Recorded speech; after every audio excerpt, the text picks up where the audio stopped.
Buenas noches, país, ¿cómo están ustedes? Bienvenidos al mes de noviembre, estamos en un nuevo mes, con nuevas cosas, con semanas distintas, con semanas más profundas, con un poco más de fe y con siempre menos plata, como siempre, va. A lo largo de los gobiernos pasa exactamente lo mismo. Yo estoy festejando porque la justicia se empezó a poner los pantalones largos. Empezamos a juzgar cosas que son muy evidentes, empezamos a poner en su lugar las cosas, pero yo pretendo que además de gente presa haya recupero del dinero, porque ese es uno de los problemas que tiene Argentina y que el presidente manifestó en su última charla el lunes pasado. Una charla que indudablemente entre la justicia a los pantalones largos y el presidente con todos reunidos para hacer un acuerdo nacional, nos plantea cosas que ninguno de nosotros diría que están mal. O sea, ninguno de nosotros plantearía que no quiere que se anule la pobreza, que quiere que haya inflación. No, no queremos que haya inflación, que los jubilados ganen bien, que la reforma tributaria reduzca la carga sobre cada uno de nosotros y sobre cada uno de ustedes que están trabajando. Todo eso es aceptable, pero ¿qué pasa? Estamos hablando de un déficit muy profundo y con una reforma tributaria que va a tener que ser gradual si no hacemos un cambio profundo en el Estado. Un Estado que es parasitario, monstruoso y que entre el comentario del presidente con la biblioteca del Congreso, que lleva larga data de empleados directamente ñoquis, hace 2 años que Gabriela Michetti está a cargo del Congreso. Señor presidente, cuando habla de diputados que tienen 80 personas trabajando para ellos, también los hay de Cambiemos, señor presidente. O sea, digamos, empecemos a dar el ejemplo, porque le estamos pidiendo a las provincias que se ajusten. Algunas va a ser muy difícil que se ajusten. Veían la cara de Gilles Frank, algunos de esos reinados que dice, pará que yo manejo el tema con los empleos públicos. También el tema de los municipios. Hay municipios que están muy mal, municipios que están medianamente mal y municipios que empiezan a mejorar. Pero tenemos que desarmar el Estado.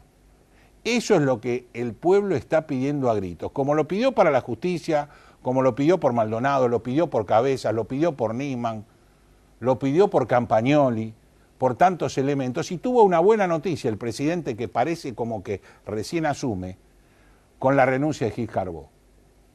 Vamos a sacar justicia legítima y vamos a poner justicia justa. Vamos a desarmar la política en la justicia, si es posible.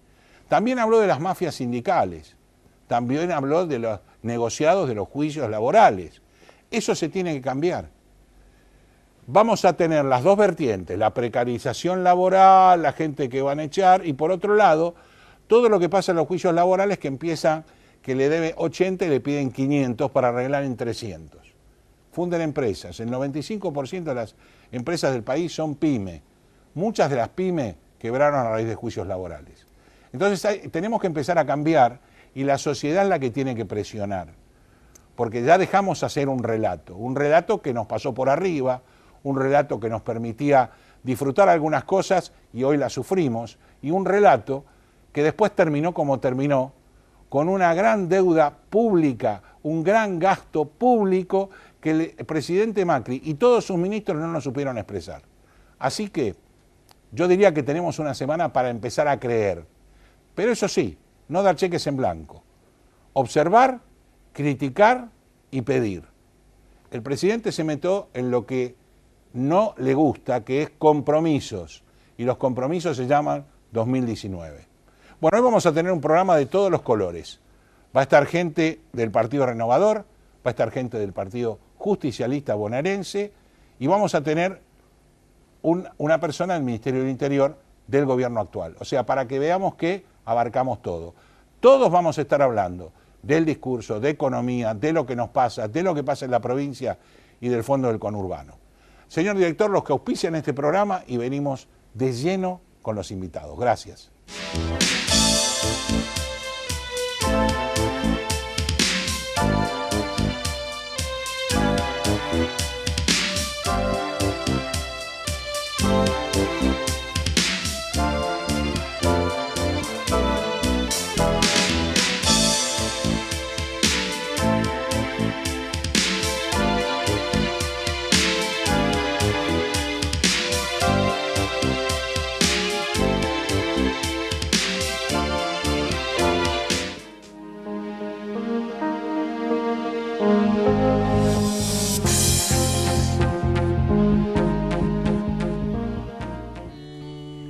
Relevamientos y auditorías fiscales Sociedad Anónima. La optimización de los recursos tributarios son nuestro objetivo. Una vida de experiencia, brindando servicios y dando soluciones a empresas y a organismos tributarios provinciales y municipales. Para información, relevamientosauditorías@gmail.com. Bodega Iacarini cuenta la historia del vino de San Rafael. Cada una de sus líneas transmite los valores de la tradición, el culto al trabajo y su recompensa, el homenaje a sus hacedores.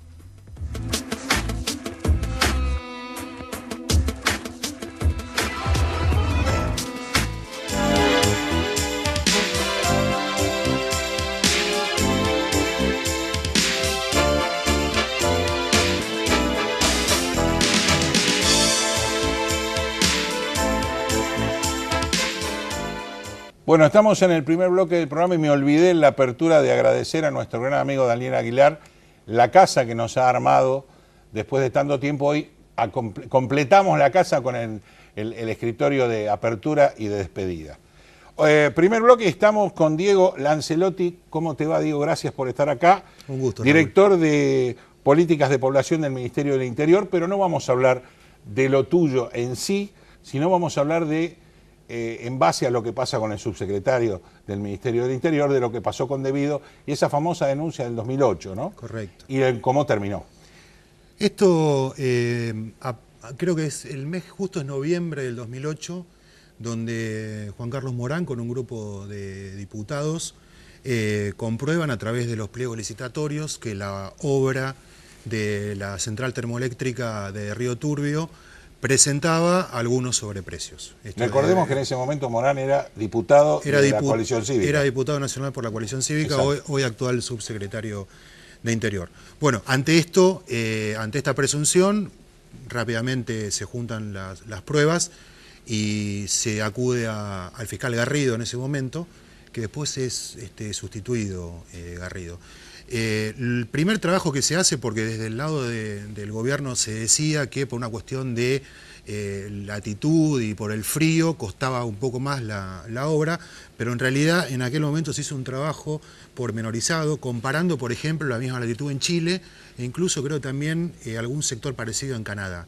Se comprueba que no era así. No era así. Claramente, recordemos que este tipo de obras tienen un estándar internacional, un precio base, digamos, sí.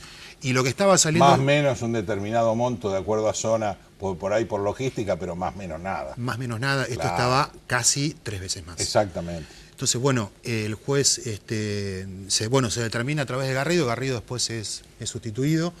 La causa medio que después se desvanece, la toma Bonadío.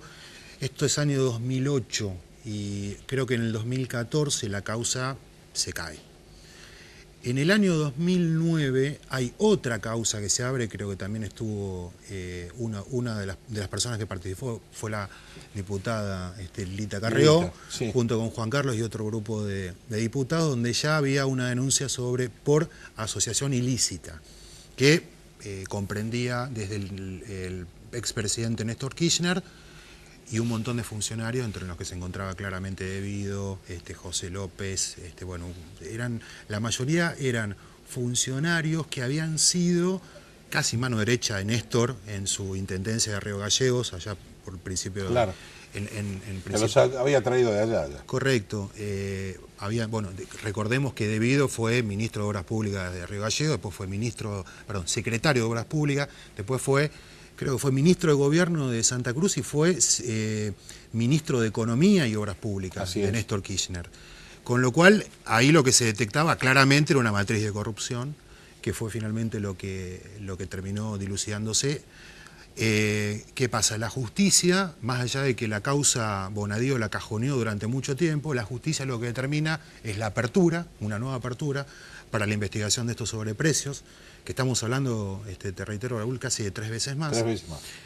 Con lo cual, ahí se abre, la justicia, creo que es el juez Rodríguez el que está interviniendo en la causa ahora, pero lo que se hace, el interventor de yacimientos carboníferos de Río Turbio, genera una auditoría a través de la SIGEN que finalmente comprueba los sobreprecios.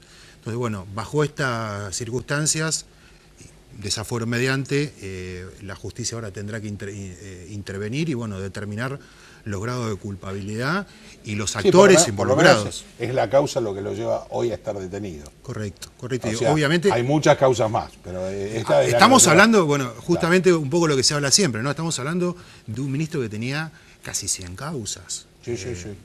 Digamos, tenía varios procesamientos e imputaciones.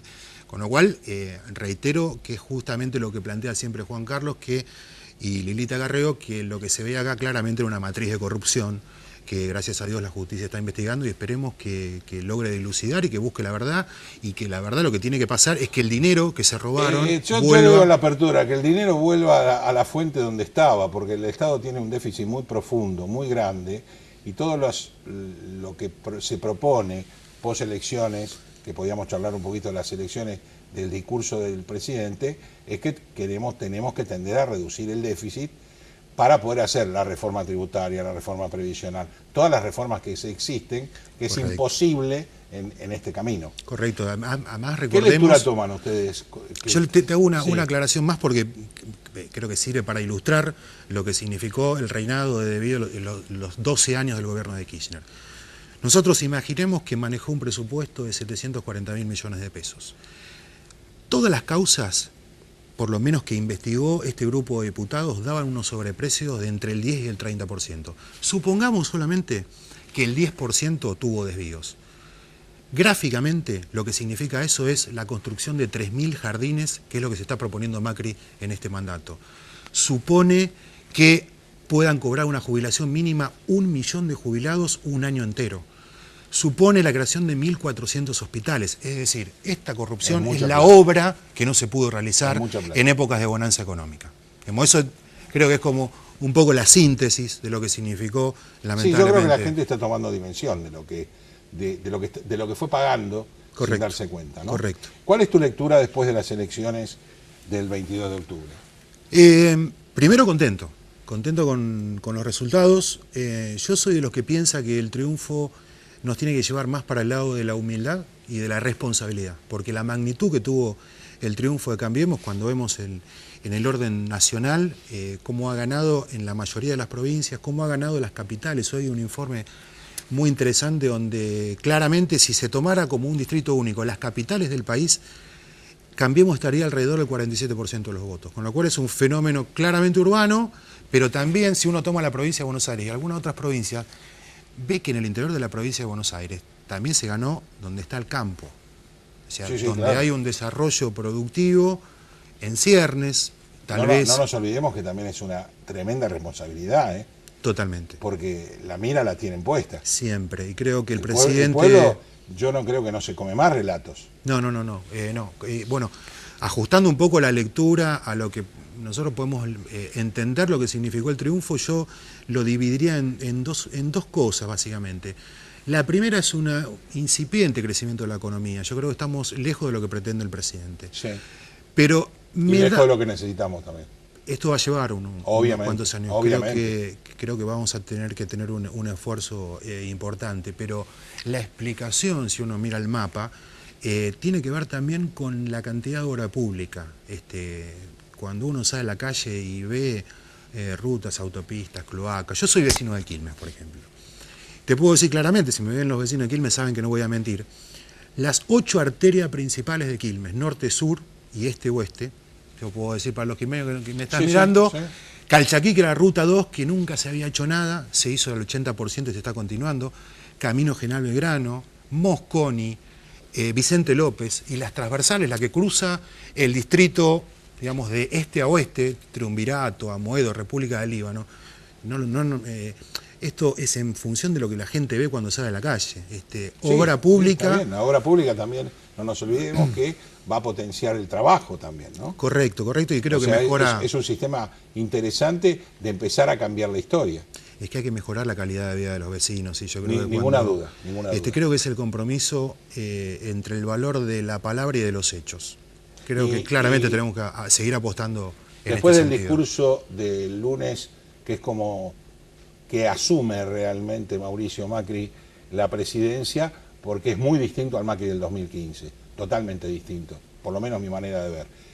Pero sí asume un compromiso que lo había asumido en el 2015 y no lo llamó, no sé por qué, y ahora mete a toda la sociedad, los empresarios, los sindicalistas, la justicia, las mafias, la inflación, la pobreza, todo lo que mete, todo lo que el pueblo lo sabe, pero que nunca nadie dice y que nunca nadie enfrenta. Correcto. Hoy asumo que todos vamos a tener que perder, pero alguna vez va a tener que perder la política, Bueno, porque acá perdió la gente. Creo que el presidente fue muy claro cuando plantea se tienen que terminar los kioscos de la política. No, el planteo fue bastante, si uno lo desgrana, fue bastante general porque se refirió primero al ajuste de la política como manera de dar el ejemplo para que diferentes áreas y sectores de nuestra sociedad, planteó el tema de los sindicatos, planteó el tema de la justicia. Creo que lo que apunta el presidente es a volver a ser un país normal, a volver a la normalidad. Y creo que es el gran desafío que tenemos nosotros. Pero arrastramos un gran carro. O sea, la política nos trajo capas, justamente en la apertura yo hablé de lo que habló el presidente de la Biblioteca del Congreso, que es algo que viene, yo lo escucho hablar hace 30 años, desde Alfonsín, ya tenemos capas geológicas que no pueden entrar. En algún momento tenemos que parar, porque es un Estado que no es para el que nosotros hacemos, ni para que los privados puedan bancar. Correcto. Entonces, eso es el cambio que, independientemente de cambiemos como partido o como unión que ustedes están planteando, yo creo que es la que la sociedad pide. Cambiemos el sistema porque hasta ahora chocamos siempre. Creo que la gran responsabilidad que tiene la dirigencia política, creo que, o me da la sensación de que el gobierno claramente va en este sentido. La convocatoria es a la sombra de la legitimidad que le da el triunfo y argentinos a las cosas, a ponernos, digamos, no se puede gastar más de lo que ingresa, no puede haber funcionarios, esto es una casa, es concretamente eso, ni más ni menos. Pero además avanzó porque plantea claramente la generación de empleo privado, planteó el tema de las jubilaciones, planteó el tema de la responsabilidad fiscal en todos los órdenes. Porque esto es en el orden nacional, en el provincial y también en las cuentas municipales. Empecemos dando el primer paso a la nación, porque atrás lo va a obligar mucho más a las provincias y a los municipios. Creo que también por ahí fue el discurso, por ahí fue dirigido también a los gobernadores.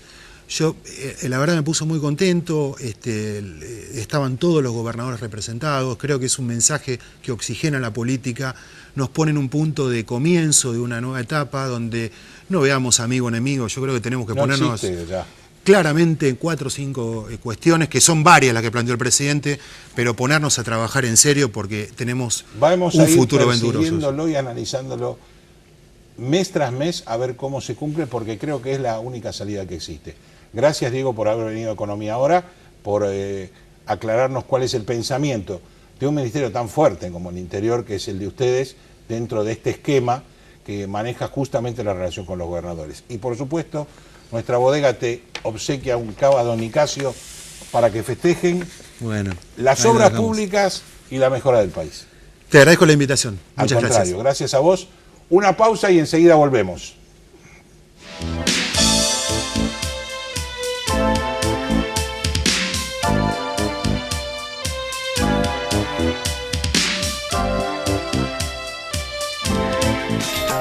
Oeste Pack, desde hace 20 años en zona oeste. Amplio horario de atención, desde las 8 hasta las 17:30 horas. Entregas a domicilio y envíos al interior. Contactanos por teléfono, Facebook, WhatsApp o Twitter. Respondemos su consulta al instante. Bodega Iacarini cuenta la historia del vino de San Rafael. Cada una de sus líneas transmite los valores de la tradición, el culto al trabajo y su recompensa, el homenaje a sus hacedores.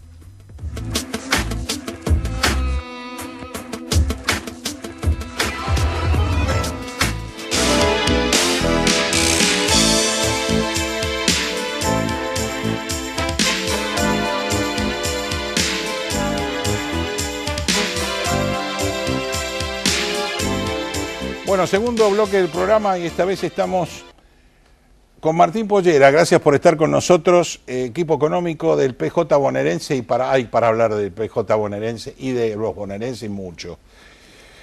El conurbano bonaerense es el mayor foco de pobreza del país,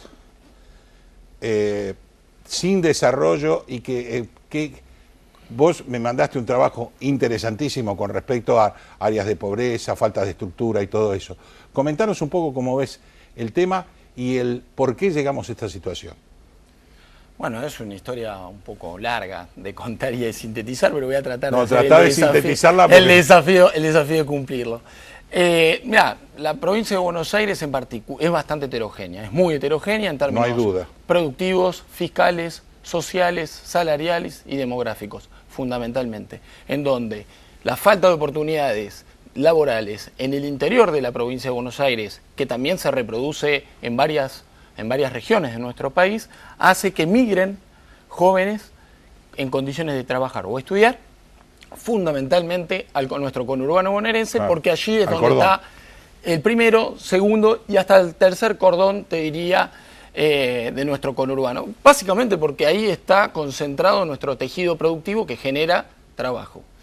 Para tener una idea, de los 600.000 establecimientos productivos que hay a nivel nacional, el 30% están en la provincia de Buenos Aires, y si uno toma ese 30%, el 50%, o sea, el 15% de ese 30% lo tenemos dentro del conurbano, con características muy particulares, que el 99% de los establecimientos son pequeñas y medianas empresas, que son empresas que le venden exclusivamente al mercado interno y que generan, en el caso de la industria, por ejemplo, el 70% de los puestos de trabajo. Ese es un poco el factor que nosotros vemos de migración, el motivo por el cual la gente sale de otras áreas del país, de países limítrofes y también del interior de la provincia de Buenos Aires para localizarse en el conurbano. Solamente en el 2% de la superficie de la provincia de Buenos Aires vive el 70% de la población. Es decir, la provincia de Buenos Aires en el último censo dio 16 millones de habitantes, bueno, tenemos 11 millones y medio aproximadamente ahí. Claro, ese es uno de los serios problemas por la mala distribución de la gente. Exactamente. Que eso lo trajo apareado inclusive la mala distribución del trabajo, la mala distribución de la industria, la no localización, la no focalización, o digamos el prevenir lo que estaba pasando y empezar a fomentar otra cosa. Totalmente. Ahora, ¿cómo cambiamos eso? ¿Estamos cambiando eso? ¿No es fácil cambiarlo? Es más, tu partido gobernó durante 30 años. Bueno, es una manera particular, no sé a qué le llamar nuestro partido. No es una chicana. No, estoy diciendo, está claro. Analizamos que desde el 83 fue el primer gobierno donde un radical gobernó la provincia de Buenos Aires y después fue todo un gobierno peronista permanente, con distintos colores de peronismo, distintas caras, estamos de acuerdo, pero gobernaron. Y hoy tenemos un drama en la provincia de Buenos Aires, a pesar, incluido en lo que perdió con respecto al fondo de la provincia de Buenos Aires, de fomento de la provincia, que realmente es catastrófico. Mira, ahí hay dos datos importantes para tener en cuenta. Nosotros hoy en el conurbano bonaerense, ya que lo mencionás, tenemos un nivel de desocupación que es cercano al 2005. Es decir, en estos 22 meses de gestión, este gobierno logró retroceder 10 años, con duplicación de desempleo en los jóvenes, con un promedio de un 50, un 60%, donde las empresas tienen capacidad ociosa, pues son empresas que le venden al mercado local exclusivamente, y que además están siendo sujetas casi de una tormenta perfecta, en donde lo que vemos es un boom importador. Basta con ver los números del déficit comercial, vamos a alcanzar al finalizar el 2017 el máximo déficit comercial de la historia. Casi 6.000 millones de dólares. Y eso no es solamente un número, eso es puestas de trabajo que se van rompiendo, que se van perdiendo. Ya, obvio. Conjugado con una cuestión que tiene que ver con la precarización laboral, porque cada empleo privado que se pierde, hay dos monotributistas que se crean, que vienen de la mano de la actividad de la construcción. El mismo Estado ha creado monotributistas como empleados. Sí, pero fundamentalmente la construcción pública crea también... Claro, el mismo Estado. Sí, exactamente, el mismo Estado a través de la obra pública, sí, exactamente. Con lo cual estamos entrando en un terreno... ocuparse de que no haya empleo en negro, que no haya problemas de negro en el trabajo, él mismo toma empleados siendo monotributistas para evitarse un montón de cosas. Totalmente. Está totalmente mal. Totalmente. Y creemos que el plan de transformación productiva que está llevando adelante el gobierno nacional ha trazado una clara línea divisoria entre los sectores que han ganado y los sectores que han perdido. Dentro de los que ganaron son los grandes exportadores de granos, están los bancos, está la minería, están las grandes empresas. Y del lado de los perdedores están los jubilados, están los trabajadores, están las pequeñas y medianas empresas, en donde varios municipios hoy se están encontrando en situación de emergencia. La verdad que cuando escuchamos... Te hago una pregunta sí. ahí, Martín. Durante los últimos 10 años, ¿quiénes fueron los ganadores y los perdedores? Bueno, claro. Los mismos. No, yo también te podría decir que esos sectores han ganado, pero no han perdido los trabajadores. ¿Los bancos? Sí, te la doy. Pero te voy a decir otra cosa también. Los trabajadores, los estudiantes, las pequeñas y medianas empresas han tenido muy buenos años de recuperación, de crecimiento. De hecho, el dato que te decía anteriormente, lo que visibiliza y expresa la grave situación que está atravesando el conurbano son los niveles de desempleo. 10,8 en el conurbano, que lo teníamos recién en el 2006. Con lo cual, son puestos de trabajo que se van perdiendo, gente que empieza a desorganizar su vida porque no tiene los recursos necesarios para alimentarse, etcétera.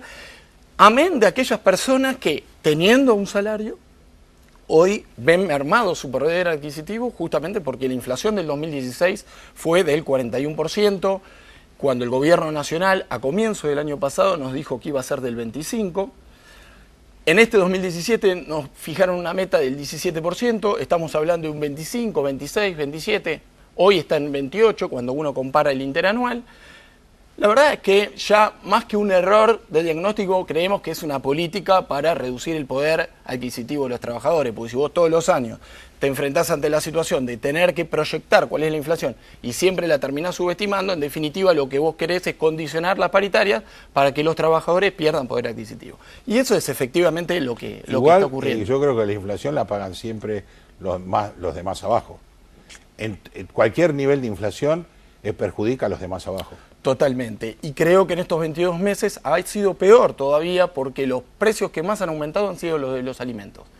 Y los sectores más vulnerables tienen en su canasta una participación más grande. ¿De una inflación real o de los malos empresarios que abusan? Pues yo tengo un olfato de que no es una inflación solamente por la política, sino que hubo un laissez-faire 2015 en adelante. Y ahora obviamente se empieza a caer y vos ves que los grandes supermercados te hacen oferta porque sos rubio, porque usas zapatos, porque usas pantuflas, por lo que sea, 25, 30, 40%. Eso es lo que te están cobrando de más. Estamos de acuerdo y eso ocurrió. Allá conglomerado. Eso ocurrió, Raúl, ahora y ocurrió antes. Sí. Cuando el gobierno anterior trabajaba para que haya precios razonables, cuando no era hay control, supuestamente una presión. No importa el gobierno. Por eso digo, pero antes cuando el gobierno trataba de sentarse con los empresarios y tratar de establecer precios razonables, era el gobierno el malo y los empresarios los buenos. Ahora parece que es al revés, se dio vuelta la cuestión ante la misma situación.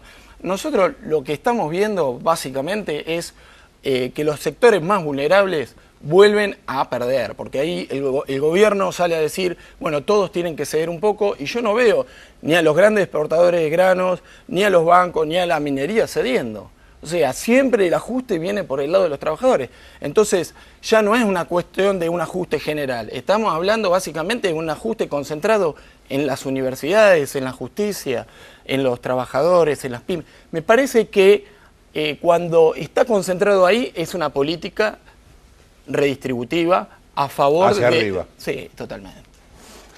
Gracias, Martín. Espero que te hayas sentido cómodo, porque no fue mi idea incomodarte, sino realmente plantear de todos los colores las posiciones de cada uno. Me parece que realmente igual la política merece un gran ajuste. El primer ajuste que hay que hacer es el de la política. Lo sigo diciendo, no importa la calidad, ni el partido, ni nada. Tenemos una estructura política muy grande, tanto nacional como provincial como municipal. En eso vos inclusive ves la cantidad, los problemas que hay en los municipios, porque la diferencia del municipio, la desocupación, la falta de estructura, todo ese problema lo tenemos que resolver y dejar de que lo pague la gente. lo tiene que pagar el político. No puede ser que tengamos políticos muy ricos y chicos muy pobres o que no estudian. Totalmente. Ese es mi problema. Coincido. Bueno, muchas gracias. Nuestra bodega Iacarini te invita a este vinito para que podamos bajar el mal trago y realmente deseo que la política ajuste para que la gente no ajuste.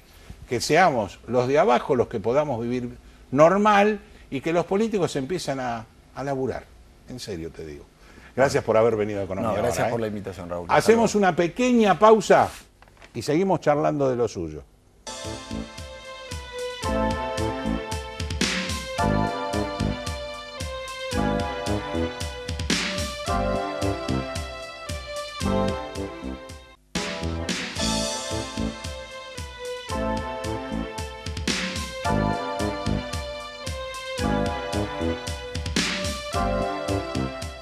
Bueno, tercer bloque del programa, estuvimos charlando de todo un poco, por un lado con gente del Ministerio del Interior, por otro lado con Martín Pollera, que era del PJ bonaerense, un economista, asesor del PJ bonaerense, y ahora estamos con Fabián Medina, economista del Frente Renovador Cava. Hoy estoy rodeado de economistas, hoy estamos mal, digamos. Bueno, tu idea con respecto a este cambio, yo no dije en la apertura, pero me lo olvidé y lo voy a...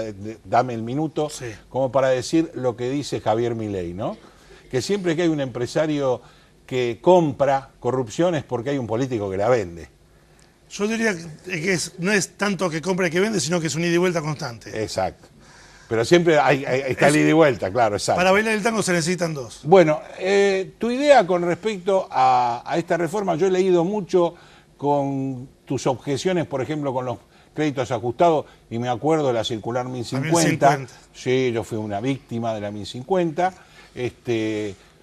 Los default seriales que tiene este país, la cantidad que histórica es preocupante en función de la deuda que va tomando en base al déficit. Y si esto es posible con el planteo que hace el presidente, que para mí el planteo lo quieren todos. O sea, si nosotros lo analizamos de afuera, ¿quién no quiere que se anule el hambre? ¿Quién no quiere que no haya inflación? ¿Quién no quiere que no haya mafia? ¿Quién no quiere que no haya narcotráfico? ¿Quién no quiere? Todos queremos eso. Estaríamos prácticamente en Suiza. Claro, pero estamos en Argentina. Pero tenemos que transitar ese camino. Tenemos un camino muy largo. Venimos haciendo un plan de reformas. Yo hay algo que observé tanto en provincia como en nación, que decía... Tenemos que ajustar, en la provincia y en la nación hay que ajustar la cantidad de cargos políticos. Sí. Lo decía la gobernadora y lo decía el presidente. Sí, no lo he visto todavía. A ver, yo no pido que el presidente y la gobernadora me lo digan. Que lo hagan. Yo lo que pido es que lo hagan porque tienen el poder para hacerlo. Claro. En la nación nada más, pasamos de 16 ministerios a 23. Y estamos para crear una nueva fuerza ahora, con la reforma impositiva. Se incorpora un nuevo impuesto. Sí. El impuesto a la contaminación.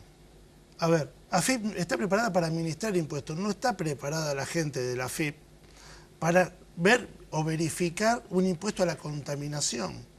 Y el Ministerio de Medio Ambiente eso es porque no lo veo preparado. En realidad eso es de avanzada. Va y ven, como para decir, tengo que ceder acá, que se nota, y grabo acá, que no se nota. A ver, el impuesto a la contaminación es un impuesto de avanzada que se viene del año 92 a nivel mundial desde la cumbre de Copenhague y se terminó de reafirmar en 2015 en la cumbre de París.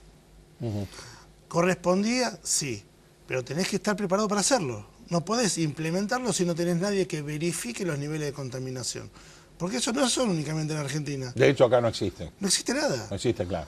Tenés Acumar, tenés Comirrec, que es lo mismo que el Acumar, pero en el Reconquista, y nadie hace nada. Son grandes presupuestos que no llegan a nada. Tenés una rebaja de alícuota en ganancias a aquellas empresas que reinviertan. Eso es muy difícil de controlar. Vos podés tener una exención a la reinversión de ganancias.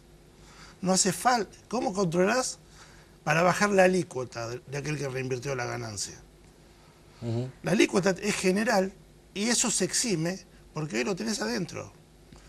El IVA lo tenés que bajar como dicen las cosas, eliminando exenciones, lo aprendimos todos, ir bajando la alícuota general. Pero nos estamos enfocando en una reforma tributaria y no nos enfocamos en el déficit fiscal. A ver, por más que vos reformes lo que quieras, que pongas el impuesto al grano, mientras el déficit fiscal continúe... Lo que yo digo es directo.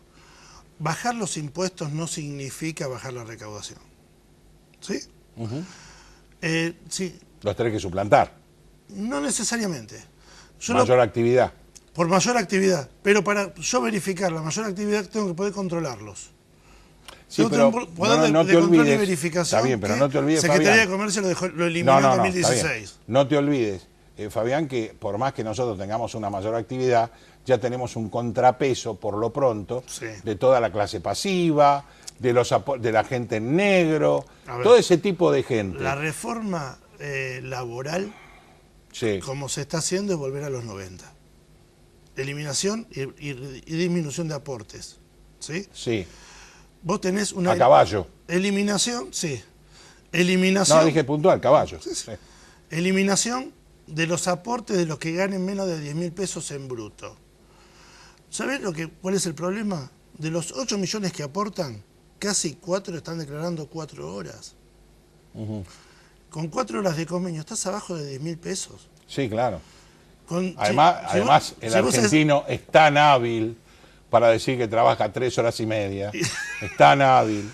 Eso lo sabemos porque estamos en la calle con clientes y viendo lo que es la realidad de la calle. Es la desgracia de nuestra profesión. Lo que tenemos es el otro tema.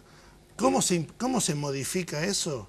Aquellos que tienen el trabajo de 4 horas lo tenés que dejar que paguen. Pero la parte de seguridad social, como fue en el 2001, con el 814, el decreto, aplicarlo por ley, 7% de descuento, grandes empresas y 20% las pymes, sobre el IVA. Y ahí vas a generar un poco más de competitividad. Y que todos los que se incorporen ingresen al sistema de seguridad social. ¿Cuál es la diferencia? Hoy con el blanqueo. Con la incorporación, porque va a ser incorporaciones. Lo llaman blanqueo, pero es incorporaciones, porque lo tenías en negro. Obviamente, claro. Y si vos no haces un trabajo de concientización, el tipo que lo tiene en negro va a seguir negro. Vos tenés hoy 35% de la economía en negro. Si yo logro incorporar de esos 4 millones de personas ese 35% no existe. Esos 4 millones no pagan paga impuestos nada más que cuando consume, pero después no paga nada. Paga IVA, paga internos, cuando consume. Y se murió. Chau. Se murió a los fines específicos del fisco. Si vos de esos 4 millones lográs que 1 millón ingresen, son 1 millón de aportantes. A ver, para el sistema de jubilaciones, el 60% lo cubre la parte de seguridad social que ingresa por AFIP, que balances. El otro 40% son impuestos. Impuestos, sí. Si yo logro que ese millón de trabajadores ingrese paso de un 60, 65, 68, bajo el nivel de carga sobre el impuesto.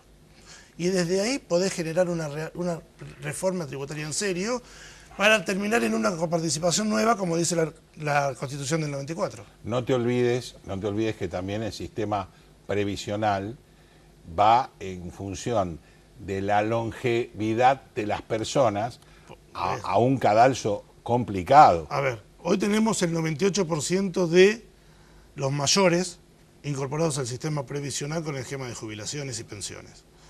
Somos la mayor tasa de Sudamérica en cuanto al ingreso al sistema previsional.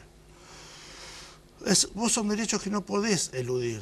Si vos elevás la edad jubilatoria, lo que haces es que los jóvenes no se incorporen, porque no tenés rotación. No, claro, estamos de acuerdo, eso sí. Vos tenés que generar... Vos necesitas más aportantes. Más aportantes. Aportantes activos contra los menos pasivos. Exacto. Es la única manera que el sistema cierre. Hoy el sistema lo tenés 60-40, pero como estás planteando las reformas vas a llegar a un 40-60. No lo vas a generar para arriba, lo vas a generar para abajo. Vos, con la eliminación de los aportes a menos de 10.000, lo que vas a hacer es desfinanciar el sistema de seguridad social. Me mataste a los jubilados que nos están viendo. No, a ver, vos me preguntás a mí, para mí el jubilado tiene que ganar el 82% móvil. No, estamos de acuerdo. Y yo te digo cómo se puede... Pero no lo gana. Yo te digo cómo lo puede hacer. El señor presidente se comprometió a hacerlo. Estoy esperándolo. Se comprometió a una reforma en serio. Esto no es una reforma en serio. Están yendo a buscar eliminar aduanas interiores.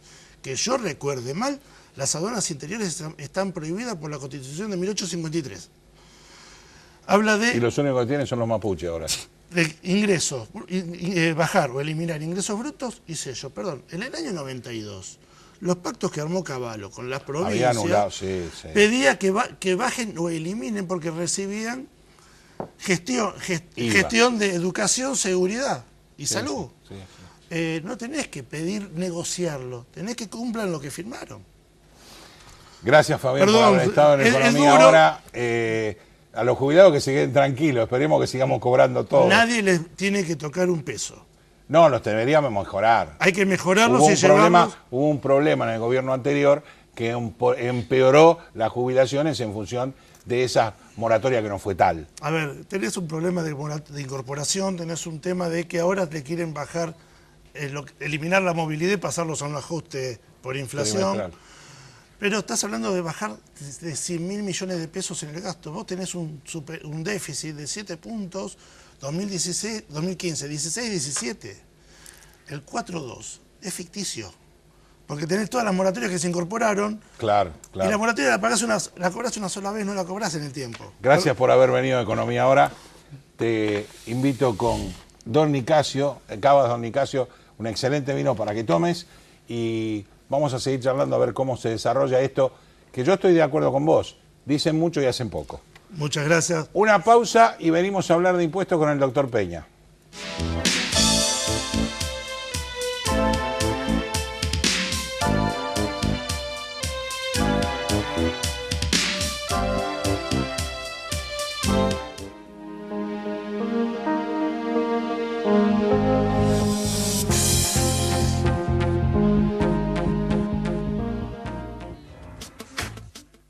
Bodega Iacarini cuenta la historia del vino de San Rafael. Cada una de sus líneas transmite los valores de la tradición, el culto al trabajo y su recompensa, el homenaje a sus hacedores.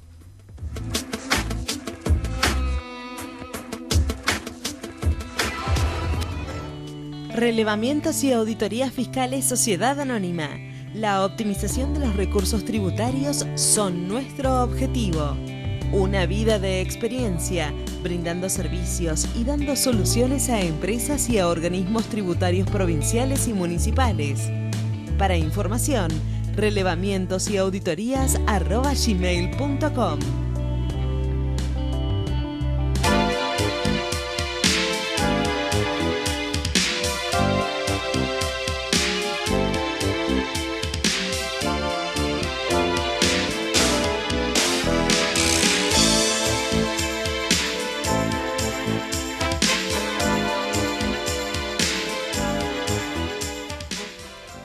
Bueno, estamos con el doctor Peña y un lindo artículo en el diario Clarín que dice ¿qué decimos si decimos impuestos? Del tributarista Santiago Sáenz Valiente, donde nos plantea que hay 96 impuestos hay en la Argentina entre nacionales, provinciales y municipales, y 64.980 normas, leyes, decretos, resoluciones, instructivos y más. Eso lo comparamos con Estados Unidos y tiene 4 impuestos. O sea, estamos un poquito desfacetados, me parece. Y bueno, por un lado el presidente nos habló el lunes. El presidente habló bien. Y por otro lado, ayer nos habló el ministro de Economía, secretario de Finanzas, ex periodista, no sé, Duhovne. Sí, como periodista lo vi muy flojo. No, andaba bastante bien como periodista. Bueno, llegaba justo a la cola de Pagne. Sí, bueno. También, ¿qué querés? Un barrilete difícil. A mí me gustó lo que dijo Macri, porque dijo simplicidad del sistema, equidad y justicia, y la verdad, las reformas tienen que ser no por necesidad, que sí que hace falta, pero no importa, pero deben ser virtuosos. Sí. Virtuosos. Tiene la meta de que lamentablemente bajar los impuestos porque sí, no se hace si no se baja, no se puede si no se reduce el gasto público. Claro. El gasto público. El gasto público puso varios ejemplos, por ejemplo, la cantidad hay que conocer, ¿no? La biblioteca, que yo he estado mucho en la Biblioteca del Congreso. Pero eso es viejo, Luis, ¿eh?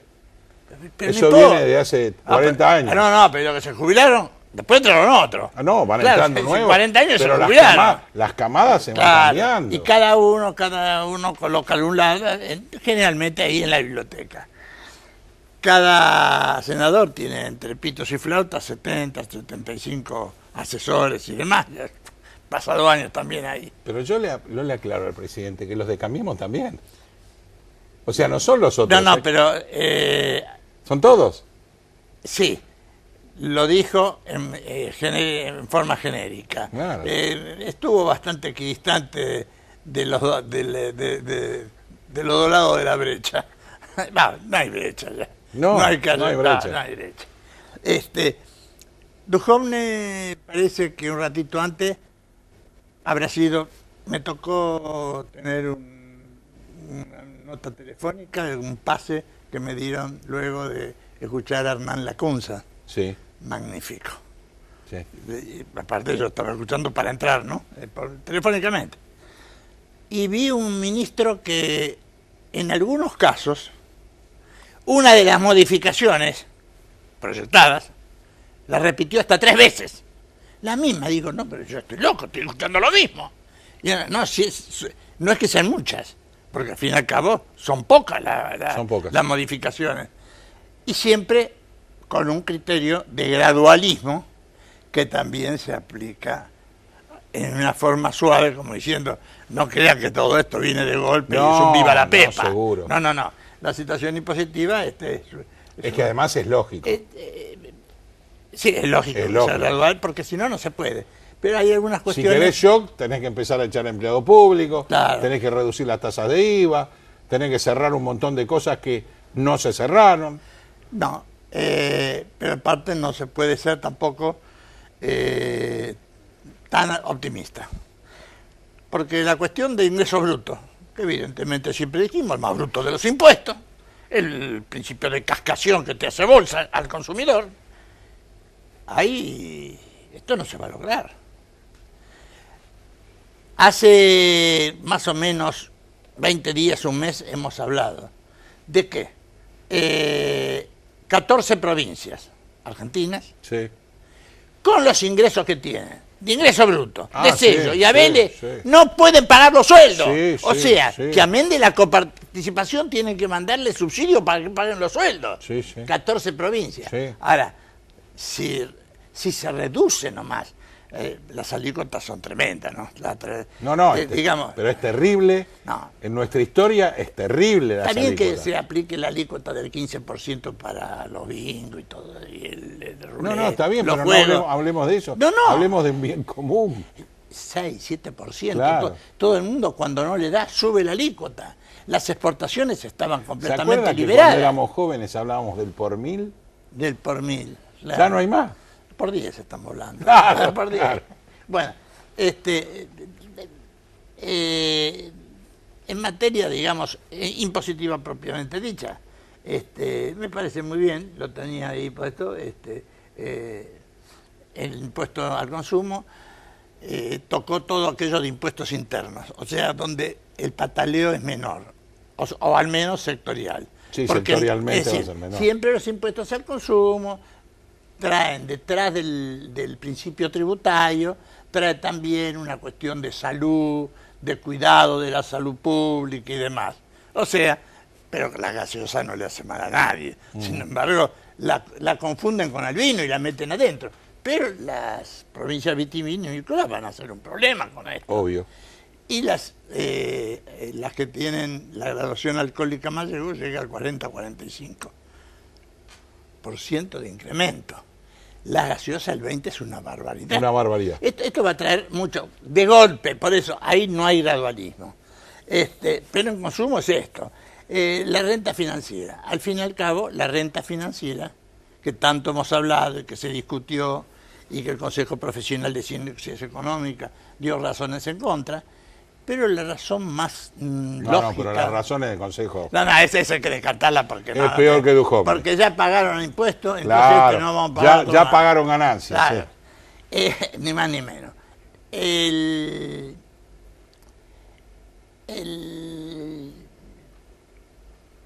La renta financiera no puede compararse con el consumo, no puede compararse con el trabajo constante, con todo aquello que crea en forma directa, no indirecta. La renta financiera en forma indirecta. Sí. Y el que tiene un exceso de capital ocioso, porque ya él puede hasta ser ocio, porque ya está satisfecho con todo lo que ha tenido, me parece bien de que haga un aporte de un porcentual, cuando, por ejemplo, se pone en el proyecto sobre 1.400.000 pesos, si en caso del 10, si es del exterior, en dólares. 5 y 15, ¿no? 5 y 15. No me parece mal, siempre lo hemos dicho. Más, aquellos que ganan mucho, lo hemos dicho, y eso no está en el proyecto, nadie lo escuchó. No. Bueno, eso lo hablamos de crear una tasa extra para las grandes ganancias. Minimizar al máximo el impuesto a las ganancias en la relación de dependencia. Obvio. Al máximo. Sí. Salvo aquellos sueldos que superen mensualmente, en este momento, 200.000 pesos. El ingreso de 200.000 pesos. Entonces sí correspondería. Hay que ver los muchachos en los ministerios cómo están. En los salarios, pues, va a depender mucho de eso. No, claro, va a depender mucho. Hay que ver cómo están de los eso. muchachos en los ministerios. Ahora, porque han sacado a algunos empleados públicos y han puesto funcionarios.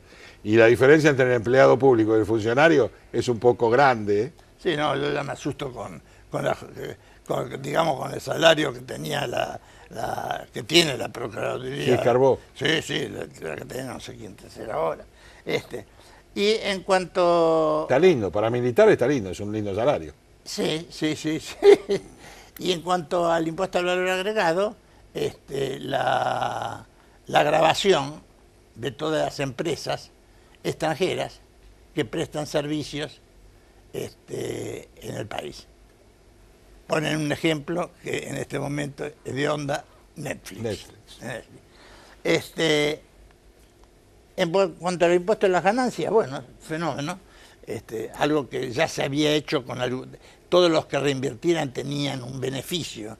Claro, y en el impuesto a las ganancias, sí, es una reducción de la alícuota máxima del 35 al 25. Ese es un beneficio.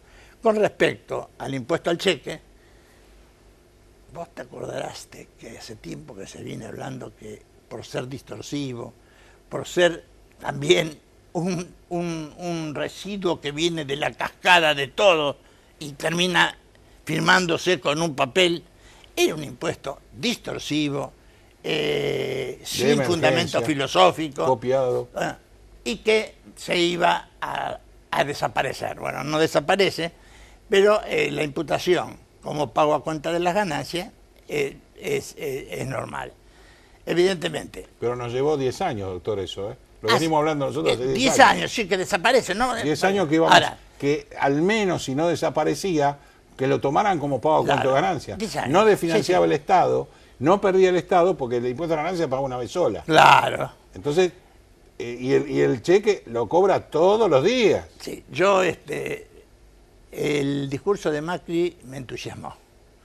La exposición del ministro me dejó muchas dudas, pero aparte lo siguiente, se ve que está ocupado en otra cuestión, quizás del déficit fiscal, que también lo es el ministro de Economía, por más que eso corresponda a Hacienda. Y repitió 3 veces. De cualquier manera, lo dejo tranquilo. Estamos hablando de un presidente contra un ministro. Así que esperemos que el presidente haga prevalecer lo que dijo contra respecto al ministro. Sí, y por otro lado... Porque no entusiasmó. No. Lo que dijo Duhov no entusiasmó. Y por otro lado, le tenemos que decir al presidente que a mí no me gustó el es ahora o nunca. Para mí es ahora o ahora. Está bien, no, es ahora o ahora, está bien. No hay más. No, el nunca es un derrotismo que no tiene... El nunca ya lo tuvimos siempre. Así que es ahora o ahora. Un primer magistrado no puede ser. Y le diría más que voy a hacer una frase que no es muy conocida ni en televisión ni en la gente. Sí se puede. Así que hasta la semana que viene y podamos por una vez cambiar, queridos argentinos. Gracias, señores jueces, y ahora que devuelvan la guita.